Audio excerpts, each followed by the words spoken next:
माफी मांगना दुनिया के सबसे मुश्किल और बहादुरी भरे कामों में से एक है, खासकर कि तब जब आप दुनिया के सबसे ताकतवर लोगों में से एक हो, आपके पास अपार शक्ति हो, आप किसी को भी झुका सकते हो। उसके बावजूद अगर आप गलती मानकर माफी मांगते हो, यकीनन ये दुनिया के एक बहादुरी भरे कामों में से एक है और ये एक्ट आपको एक महान इंसान बनाता है। और यही काम किया है रूस के राष्ट्रपति व्लादिमीर पुतिन ने।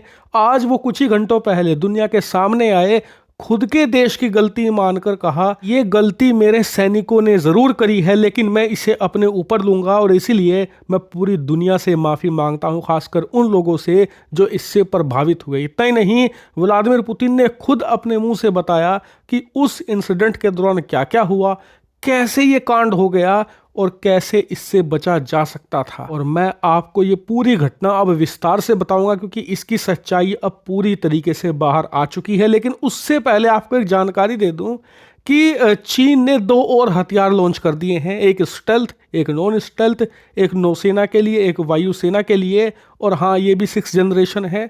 इस पर कल वीडियो आएगी, आप चैनल को सब्सक्राइब करके रखना। फिलहाल बात करते हैं इस घटना की। दोस्तों, कल देर शाम मैंने एक वीडियो बनाकर आपको एक घटना के बारे में बताया, जिसके बाद कई लोगों ने कमेंट किया, हालांकि कुछ ही लोग थे लेकिन वो कह रहे थे कि मैं शायद रूस के एयर डिफेंस सिस्टम को बदनाम कर रहा हूं, रूस के हथियारों के खिलाफ मैं प्रोपेगेंडा फैला रहा हूं और ये एक झूठ है। लेकिन खुद पुतिन ने आकर इसके बारे में सच्चाई खोल दी है।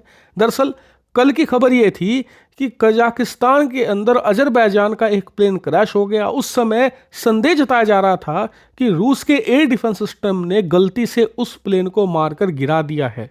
अब व्लादिमीर पुतिन ने कुछ ही घंटों पहले से कंफर्म किया कि जी हाँ, ये हमारी गलती से हुआ, हमारे सैनिकों ने गलती से उसे एक यूक्रेन का ड्रोन समझ लिया और उसे मारकर गिराने की कोशिश करी। और इसी दौरान गड़बड़ी हो गई और हमारे डिफेंस सिस्टम ने एक इंटरसेप्टर फायर किया, जिससे कि प्लेन धराशायी होकर जमीन पर आ गिरा। और इसीलिए व्लादिमीर पुतिन ने दुनिया भर से माफी मांगी है, खासकर कि उन देशों से और लोगों से जो इस प्लेन क्रैश में इन्वॉल्व थे।